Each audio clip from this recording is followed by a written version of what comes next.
ঢোলকপুর নামক খুবই সুন্দর একটি গ্রামে পিঙ্কি তার বোন কুসুমের সঙ্গে বাস করত। তারা ছিল খুবই দরিদ্র।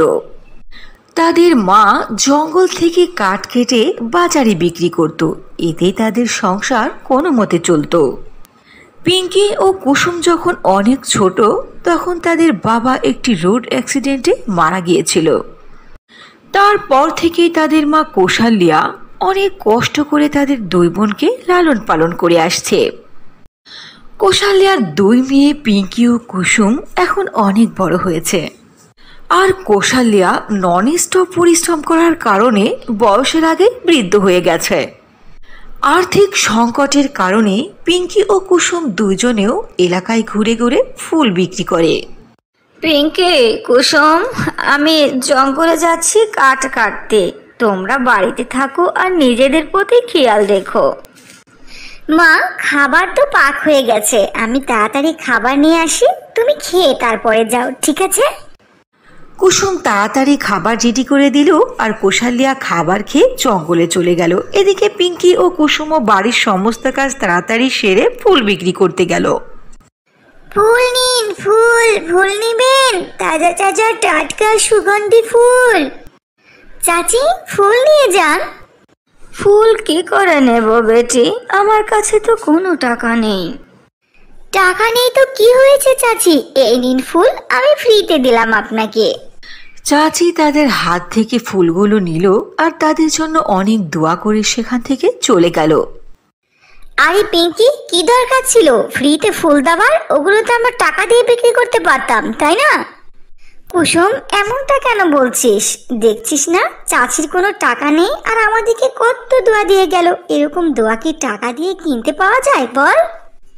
দেখো, ফুল বিক্রি করতে এসেছি টাকার জন্য, আর টাকা দিয়েই তো সংসারের খরচ চলে, তাই না? যদি এরকম দান বাক্স খুলে বসো তাহলে আর আমাদের টাকায় রোজগার হবে না।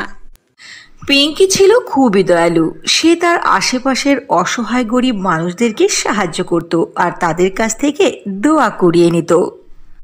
ওদিকে কুসুম ছিল একেবারেই পিঙ্কির বিপরীত। সে ছিল কঠোর মেজাজি ও অহংকারী। সে মানুষদেরকে মোটেও সাহায্য করত না ও পিঙ্কিকে অনেক কথা শোনাতো। ওদিকে কৌশালিয়া জঙ্গলের মধ্যে কাঠ কেটে বাড়ি ফিরছিল। হঠাৎ করে সে একটি আওয়াজ শুনতে পেল। আরে, শব্দটা কোথা থেকে আসলো কিছুই তো বুঝতে পারছি না। আচ্ছা যাকগে, সন্ধ্যা হয়ে আসছে, তাড়াতাড়ি বাড়ি ফিরে যাই। কৌশালিয়া খড়ির বোঝা মাথায় নিয়ে বাড়ির দিকে আসতে লাগলো। হঠাৎ করে তার চোখ পড়লো একটি আহত হরিণের দিকে। আহারে, হরিণটির কি পরিমাণ আঘাত লেগেছে! মনে হয় কোনো নির্দয় মানুষ তাকে শিকার করতে গিয়েছিল। উফ, মানুষ কেন যে তাদের শখ পুরো করতে গিয়ে এরকম অবলা জীবজন্তুদেরকে কষ্ট দেয়, আমার কিছুই বুঝে আসে না। এরপর কৌশালিয়া আহত হরিণটিকে নিয়ে তার বাড়ি চলে আসলো। হরিণ দেখে কৌশালিয়ার ছোট মেয়ে কুসুম বলল, মা, তুমি এই হরিণকে কেন বাড়িতে এনেছো? এর গায়ে কতটা আঘাত লেগেছে। আহারে, তাই তো দেখছি, হরিণটির অনেক আঘাত লেগেছে। আমি তাড়াতাড়ি ওকে ব্যান্ডেজ করে দেই। কুসুম, তাড়াতাড়ি পানি নিয়ে আসে তো। আমি ওসব পারবো না, তোমার প্রয়োজন হলে তুমি নিয়ে আসো। আচ্ছা ঠিক আছে, তুই যাস নে, আমি নিজে আনছি। এরপর পিঙ্কি পানি এনে হরিণের রক্তগুলো ধুয়ে দিল আর খুবই যত্ন করে মলম পট্টি করে দিল ও হরিণের খুবই সেবা যত্ন করতে লাগলো। ওদিকে কুসুম ছিল খুবই কামচোরা ও অহংকারী। পিঙ্কির খুবই যত্ন ও ভালোবাসা পেয়ে আহত হরিণটি আস্তে আস্তে সুস্থ হয়ে গেল। আমার প্রিয় হরিণ, তুমি কেমন আছো? এখানে কোনো অসুবিধে হচ্ছে না তো? তোমার সমস্ত চোট ছেড়ে গেছে, নাও তুমি ঘাস খাও।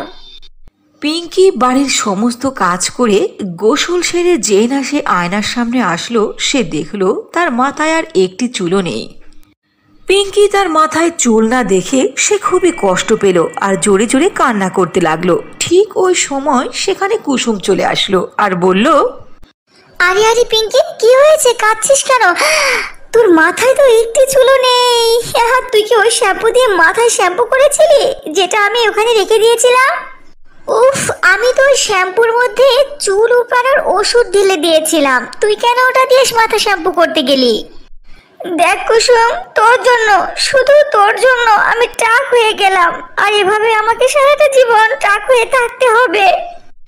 দেখ পিঙ্কি, তুই আমাকে ক্ষমা করে দে, আমি এটা জেনে বুঝে তো করিনি। আমি তো জানি না যে তুই এটা দিয়ে আবার শ্যাম্পু করে ফেলবি। নে এই শ্যাম্পুটা নে, এটা অনেক ভালো, এটা দিয়ে মাথায় শ্যাম্পু কর, দেখ তোর চুল গজিয়ে যেতে পারে। তাদের এই সমস্ত বিষয় আশয় হরিণ বাহিরে দাঁড়িয়ে দেখে ফেলল। পিঙ্কি হরিণের অনেক সেবা যত্ন করত, এজন্য হরিণ পিঙ্কির উপর অনেক খুশি ছিল। পিঙ্কিকে কাঁদতে দেখে সেও কষ্ট পেল। এরপর হরিণ পিঙ্কির কষ্ট দূর করার জন্য সে মন্ত্র পড়ে ফু দিল ওই শ্যাম্পুর বোতলের মধ্যে। যেই না পিঙ্কি ওয়াশরুমে গিয়ে ওই শ্যাম্পু দিয়ে তার চুল ওয়াশ করে বাহিরে আসলো, সে আশ্চর্য হয়ে গেল। সে আয়নাতে নিজেকে দেখে কিছুতেই বিশ্বাস করতে পারছিল না, কারণ তার মাথায় খুবই সুন্দর লম্বা লম্বা স্বর্ণের চুল গজিয়েছে। কুসুম দেখ তো, আমার মাথায় মনে হচ্ছে সোনার চুল, এটা কি করে হলো? আরে তাই তো, মাথায় তো দেখছি স্বর্ণের চুল, এটা কি করে সম্ভব? পাশে হরিণটি দাঁড়িয়েছিল। হরিণটি বলে উঠল, এতে পেরেশান হওয়ার কিছু নেই, এটা আমি করেছি। আরে হরিণ, তুমি কথা বলতে পারো? মুহূর্তের মধ্যে ওই হরিণ খুবই সুন্দরী একটি পরীতে রূপ ধারণ করল। এরপর পরী সব কথা খুলে বলল। সব কথা শুনে পিঙ্কি পরীকে বলল, হে জাদুর পরী, আপনি আমার বোন কুসুমের মাথায়ও স্বর্ণের চুল গজিয়ে দিন। আমার মাথায় স্বর্ণের চুল দেখলে ওরও মন চাইবে স্বর্ণের চুল নিতে। আচ্ছা ঠিক আছে, তুমি ওই শ্যাম্পু দিয়ে মাথায় শ্যাম্পু করে নাও, তোমারও স্বর্ণের চুল গজিয়ে যাবে। কিন্তু একটা কথা মনে রাখবে, তোমরা কখনোই গরিব দুঃখীদের কষ্ট দেবে না আর অহংকার করবে না। যদি এমনটা করো তাহলে তোমরা টাক হয়ে যাবে। একথা বলে পরী সেখান থেকে অদৃশ্য হয়ে গেল। দেখ পিঙ্কি, আমার মাথায় কত সুন্দর স্বর্ণের চুল, তোর চুলের থেকে আমার চুলে অনেক সুন্দর দেখাচ্ছে, তাই না রে? আমি এখন গোটা এলাকায় যাব আর আমার স্বর্ণের চুল দেখাবো। কুসুম, তোর কি মনে আছে যে পরী কি বলে গেল? কখনো অহংকার করা যাবে না আর গরিব দুঃখীদের মনে কষ্ট দেওয়া যাবে না। কথাটা কিন্তু মনে রাখিস। কথাটা কিন্তু মনে রাখিস। মনে হচ্ছে সমস্ত জ্ঞানের ভান্ডার ওর মাথার মধ্যে। আমার বুদ্ধি নেই, ক্ষমতার আমাকে জ্ঞান দিতে আসবি না, সর এখান থেকে। এরপর কুসুম গোটা এলাকা ঘুরিয়ে ঘুরিয়ে তার স্বর্ণের চুল দেখাতে লাগলো, আর মানুষ তার স্বর্ণের চুল দেখে প্রশংসা করতে লাগলো। এদিকে পিঙ্কি সব সময় বাড়ির কাজ নিয়ে ব্যস্ত থাকতো ও গরিব অসহায় মানুষদেরকে তার স্বর্ণের চুল বিক্রি করে সেই টাকা দিয়ে সাহায্য করত। একদিন রাস্তা দিয়ে কুসুম হাঁটছিল। কিছু গরিব অসহায় মানুষ কুসুমকে দেখে সাহায্য চাইলো। বেটি, আমাকে কিছু টাকা দাও, 2 দিন হচ্ছে খাইনি।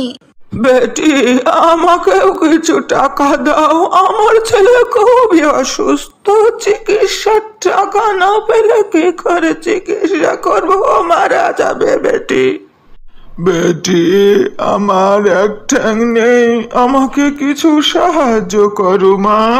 আরে আমি কি দান বাক্স খুলে বসেছি নাকি পিঙ্কির মতো মাথার চুল তুলে তুলে বিক্রি করে আমি সবাইকে সাহায্য করব? এমনটা করলে 2 দিনের মধ্যে আমার মাথার চুল সব শেষ হয়ে যাবে। যত সব ফকির ফাকরা যে কোত্থেকে জোটে, সারা এখান থেকে। কুসুমের ব্যবহারে তারা খুবই কষ্ট পেল। তারা সকলে মিলে কুসুমের জন্য মন থেকে বদদোয়া করলো। কিছুক্ষণ পরে কুসুম বাড়ি ফিরল। কুসুমকে দেখে পিঙ্কি বলল, আরে কুসুম, তোর মাথায় টাক কেন? চুল কোথায় গেল? নিশ্চয় তুই কোনো অন্যায় করেছিস। হ্যাঁ, আমার মাথায় সমস্ত চুল চলে গেছে, আমি টাক হয়ে গেছে। এখন আমি কি করব? আমি অন্যায় করেছি, আমি গরিব অসহায় মানুষদের সাথে খারাপ ব্যবহার করেছি। এভাবেই অহংকারী কুসুমের শাস্তি মিলে গেল। ওদিকে পিঙ্কির স্বভাব ভালো হবার কারণে তার মাথায় স্বর্ণের চুল অটল থাকলো। পিঙ্কি সারাটা জীবন মানুষদেরকে সাহায্য করতে থাকলো ও সুখে শান্তিতে তার জীবন পার করতে লাগলো। এদিকে কুসুম সারা জীবনের জন্য টাকি থেকে গেল। কোনো একটি গ্রামে কাজল নামে একজন মহিলা তার মেয়ে কাবিয়ার সঙ্গে বাস করত। কাজল ছিল অনেক গরিব। তার সংসার চালানোর জন্য এক মালিকের বাড়িতে কাজ করত। সে ফুলের বাগান পরিষ্কার করা, গাছে পানি দেওয়া এসব কাজ করত। তবে একদিন কাজল ওই বাগানে কাজ করছিল। তবে প্রতিবেশী বিমলা নামে একজন মহিলা তার কাছে এসে বলল, আরে কাজল, কত বছর ধরে না দেখে আসছি, কত পরিশ্রম করে এই বাগানে কাজ করছো আর কত কষ্ট করে সুন্দর সুন্দর ফুল ফুটিয়েছো। মালকিন দেখুন, আমি এখানে কাজ করি আমার মেয়ে আর আমার পেট পালার জন্য সত্যি, কিন্তু তার উপরে একটি কথা আছে, সেটা হচ্ছে এই বাগানের ফুলকে আমি অনেক বেশি ভালোবাসি আর এই কাজ করতেও আমার খুব ভালো লাগে। সত্যি কাজল, তোমার হাতে না জাদু আছে, তুমি যে গাছকেই ছাও সেই গাছই আপনা আপনি অনেক সুন্দর হয়ে যায়। আচ্ছা সে কথা বাদ দিলাম, শোনো কাজল, কালকে না আমার বাড়িতে অনেক বড় পার্টি আছে, অনেক কাজ, আমার বাড়ি অনেক বড়, যদি কালকে তুমি আমাকে কাজ করে দাও না তো বিনিময়ে আমি তোমাকে টাকা দেব। ঠিক আছে মালকিন, আপনি বলে দিন কালকে কি কি কাজ আছে, আমি কাল আপনার বাড়িতে আসব। পরের দিন কাজল তাড়াতাড়ি বাগানে কাজকাম সেরে বিমলার বাড়িতে কাজে চলে যায়। যখন সে তাদের বাড়িতে সাফ সাফাইয়ের কাজ করছিল তখন সে তাদের উঠানে একটি ছোট্ট ফুলের চারা দেখতে পেল, যেটাকে দেখে সে তার মালকিনকে বলল, আরে মালকিন, এটা কোন ফুলের গাছ? আমি তো চিনতে পারছি না।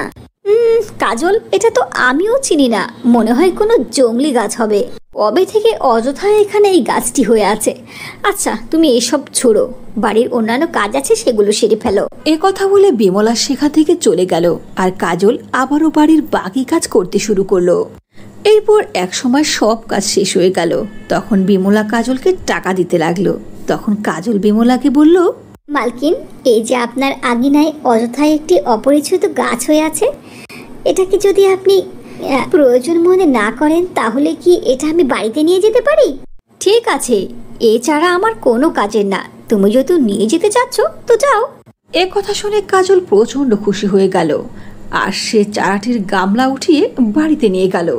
কিন্তু যখন কাজল সে চারাটিকে নিয়ে বাড়ি যাচ্ছিল তখন সে রাস্তার মধ্যে একটি আওয়াজ শুনতে পেল, বাঁচাও বাঁচাও, কেউ তো আমাকে সাহায্য করো।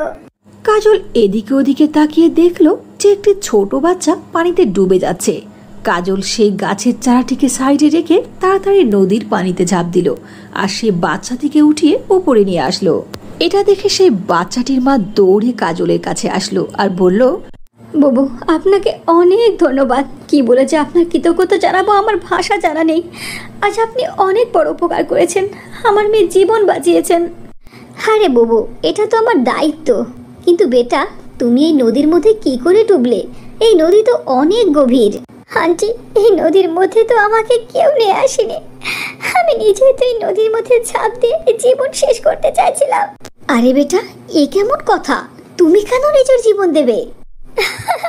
কি করবো আন্টি, এই পৃথিবীতে আমাদের কেউ নেই, আমরা কি খাবো, কোথায় থাকবো, এই কারণে মায়ের অনেক কষ্ট হয়। ওপরে আমার মা অসুস্থ, অসুস্থ নিয়ে আমার জন্য দিন রাত পরিশ্রম করে, টেনশন করে, এসব দেখতে আমার আর ভালো লাগে না, তাই এই নদীর মধ্যে ডুবে আমি আমার জীবন দিতে চাইছিলাম। আরে বেটা, এ কেমন কথা বলছো? পৃথিবীতে বাঁচতে হলে কষ্ট তো আসবেই, তার মানে এটা নয় যে কষ্ট সহ্য করতে না পেরে নিজের জীবন দিতে হবে। মা, তুমি আমাকে ক্ষমা করে দাও, আমি অনেক বড় ভুল করে ফেলেছি, আজকের পরের জীবনে কখনো এমনটা করব না। বেটা, তুই তো আমার বেঁচে থাকার একমাত্র অবলম্বন, যদি তুই আমাকে ছেড়ে চলে যাস তাহলে আমি কে নিয়ে বাঁচবো? এ কথা বলে সেই মেয়েটির মা মেয়েটিকে জড়িয়ে ধরে জোরে জোরে কান্না করতে লাগলো। এসব দেখে কাজলের মনে অনেক মায়া হলো তাদের প্রতি। এজন্য কাজল তার ইনকাম করা কিছু টাকা তাদের দিয়ে দিল আর বলল, এই নাও বোন, কিছু টাকা রেখে নাও, এটা তোমার কোনো উপকারে আসবে, আর এরপরে যদি কোনো বিপদে পড়ো তাহলে আমার কাছে আসতে পারো, ওই যে ওদিকে আমার বাড়ি। আপনাকে অনেক ধন্যবাদ বোন, আপনার এই দয়া আমি কখনো ভুলবো না। এ কথা বলে দুজনেই দুজনের রাস্তায় চলে গেল আর কিছুক্ষণের মধ্যে কাজলও সেই চারাটিকে নিয়ে বাড়ি ফিরল। তখন তার মেয়ে কাবিয়া তাকে বলল, আরে মা, এ কেমন ফুলের গাছ নিয়ে এসেছো? এটা কি গোলাপ ফুলের গাছ নাকি? হ্যাঁ বেটা, এটা সত্যি গোলাপ ফুলের গাছ, আর দেখবে অচিরে এই গাছে অনেক ফুল ফুটবে। এ কথা বলে কাজল সেই গাছটিকে পাশে ফুলের বাগানে লাগিয়ে দিল আর রান্নাঘরে চলে গেল রান্না করতে। ওই সময় কাবিয়া সেই ফুল গাছের কাছে গিয়ে তার সঙ্গে কথা বলতে লাগলো। শোনো গোলাপ ফুলের চারা, কালকেই তুমি আমাকে খুবই সুন্দর সুন্দর ফুল দেবে, ঠিক আছে? গোলাপ ফুল আমার অনেক পছন্দ, আর আমার মা না কখনোই গোলাপ ফুল আমাকে এনে দেয় না। আমার মা খালি বলে গোলাপ ফুলের দাম অনেক। এ কথা বলে কাবিয়া বাড়িতে চলে গেল আর খাবার খেয়ে ঘুমিয়ে পড়ল। সকালে ঘুম থেকে উঠে সে গোলাপ ফুলের চারার কাছে আসলো আর দেখলো সত্যি সে গাছে খুবই সুন্দর সুন্দর দুটি ফুল ফুটে আছে। এটা দেখে কাবিয়া অনেক খুশি হলো আর দুইটি গোলাপ ফুলকেই ছিঁড়ে ফেললো। কিছুক্ষণ পরে যখন কাজল বাড়িতে কাজকাম করছিল তখন তার চোখ পড়লো সেই গোলাপ ফুলের চারার দিকে। তখন সে বলল, আল্লাহ জানে এটা কোন ফুলের গাছ, তবে যদি এই গাছে সূর্যমুখী ফুল ফুটতো তাহলে অনেক ভালো হতো। আমার মেয়েও তো সূর্যমুখী ফুল অনেক পছন্দ করে, ও অনেক খুশি হবে। এরপর কাজল অন্যান্য কাজ করতে বাড়ির ভেতরে চলে গেল। কিছুক্ষণ পরে যখন ওই চারাতে পানি দেওয়ার জন্য সেখানে আসলো, সে সত্যি সত্যি দেখতে পেল সেই গাছে সূর্যমুখী ফুল ফুটে আছে। এসব দেখে কাজল খুবই আশ্চর্য হয়ে গেল আর বলল, কি একটু আগেই তো আসলাম, এখানে তো কোনো কড়িও ছিল না, তাহলে ফুল ফুটলো কি করে? আচ্ছা যাকগে, যদি আমি এই ফুল তুলে কাবিয়াকে দেই তাহলে অনেক খুশি হয়ে যাবে। এ কথা বলে কাজল যখনই সেই সূর্যমুখী ফুল তুলে কাবিয়ার কাছে গেল তখনই কাবিয়া তার মাকে গোলাপ ফুল দেখালো। আরে বেটা, তুমি এই গোলাপ ফুল কোত্থেকে আনলে? মা, তুমি যে কালকে গোলাপ ফুলের চারা এনে লাগিয়েছো না, ওখান থেকে আমি তুলে এনেছি। ওই গাছেই ফুল ফুটেছিল গোলাপ। কিন্তু বেটা, ওটা তো সূর্যমুখী ফুলের গাছ। না মা, ওটা গোলাপ ফুলের গাছ। দেখো, আমি এক্ষুনি ওই গাছ থেকে এই ফুল তুলে আনলাম। কিন্তু আমি তো ওই গাছ থেকে সূর্যমুখী ফুল তুলে আনলাম, এটা কি করে হতে পারে? এটা কোনো জাদুর ফুলের গাছ না তো? এ কথা বলে কাজল সেই ফুলের গাছের কাছে গেল আর তার কাছ থেকে গোলাপ ও সূর্যমুখী দুই ফুলই চাইল। আর চোখের পলকে সেই গাছে গোলাপ ও সূর্যমুখী দুই ফুলে ফুটে গেল। এসব দেখে কাজল বুঝে গেল যে সেই গাছটি কোনো সাধারণ গাছ নয়, সেটা কোনো জাদুর ফুলের গাছ হবে। আর এভাবেই কাজল ও কাবিয়া দুইজনে সেই জাদুর ফুলের গাছ থেকে অনেক রকমের ফুল চেয়ে নিল আর সেগুলো বাজারে গিয়ে বিক্রি করে অনেক টাকা উপার্জন করলো। আর তারপর থেকেই তাদের সংসার খুব ভালোভাবে চলতে লাগলো। কাজল ও তার মেয়ে কাবিয়াকে অনেক ভালো একটি স্কুলে ভর্তি করে দিল আর তাদের থাকার জন্য অনেক সুন্দর একটি বাড়ি কিনে ফেললো। এর কিছুদিন পরেই বিমলা তাদের বাড়িতে আসলো। আরে কাজল বোন, আমার না এই সময় টাকার অনেক দরকার, আমাকে কিছু কাজ দিতে পারবে? হ্যাঁ হ্যাঁ, আমি যেরকম ফুলের দোকান দিয়েছি ফুল বিক্রি করি, তেমন তুমিও ফুল বিক্রি করো। তা ঠিক বলেছ, কিন্তু আমার কাছে তো অত টাকা নেই যে ফুল কিনে বিক্রি করব। টাকা কোথায় পাবো ফুল কেনার? বোন, এই যে তুমি ফুলের গাছ দেখছো না, এটা কোনো সাধারণ ফুলের গাছ নয়, এটা হলো জাদুর ফুলের গাছ। এই গাছ থেকে ফুল চেয়ে নিয়ে তুমিও ফুলের দোকান দিতে পারবে। কাজলের এই সব কথা তার মালিক শুনে ফেলল, যে মালিকের ফুলের বাগানে কাজল আগে কাজ করত। সব কথা শোনার পরে তার মালিক মনে মনে চিন্তা করলো যে যে করেই হোক তার এই জাদুর ফুলের গাছকে সে চুরি করবে। আচ্ছা, এই কথা, তাই তো বলি এই ফকিনীর বাচ্চার কাছে হঠাৎ করে এত টাকা আসলো কি করে? এই জাদুর ফুলের গাছ যে করেই হোক আমি চাই, তাহলে আমিও এই জাদুর ফুলের গাছের দ্বারা অনেক টাকা ইনকাম করতে পারবো। এরপর যখন রাত হলো তখন কাজলের মালিক সুযোগ বুঝে ওই গাছটিকে চুরি করতে গেল। ঠিক তখনই সেই জাদুর ফুলের গাছের ভেতরকার সমস্ত কাঁটা ওই মালিকের গায়ে ফুটে গেল আর সেই মালিক অনেক জোরে জোরে চিৎকার করতে লাগলো। এভাবে ওই মালিকের শাস্তি হয়ে গেল। হে জাদুর ফুলের গাছ, তুমি আমাকে মাফ করে দাও, এরপরে জীবনে কখনো আমি আর এমনটা করব না। ভুল স্বীকার করার সঙ্গে সঙ্গে মালিকের গা থেকে সব কাঁটা দূর হয়ে গেল আর মালিক সেখান থেকে দৌড়ে পালালো। তারপর থেকেই কাজল ও বিমলা দুইজনেই সেই জাদুর ফুলের গাছ থেকে ফুল নিয়ে বাজারে ফুল বিক্রি করে তাদের জীবন চালাতে লাগলো। এভাবেই তারা সারাটি জীবন জাদুর ফুলের গাছ থেকে সাহায্য নিয়ে নিজেরাও খুশিতে জীবন কাটাতে লাগলো আর অন্যদেরও সাহায্য করতে থাকলো।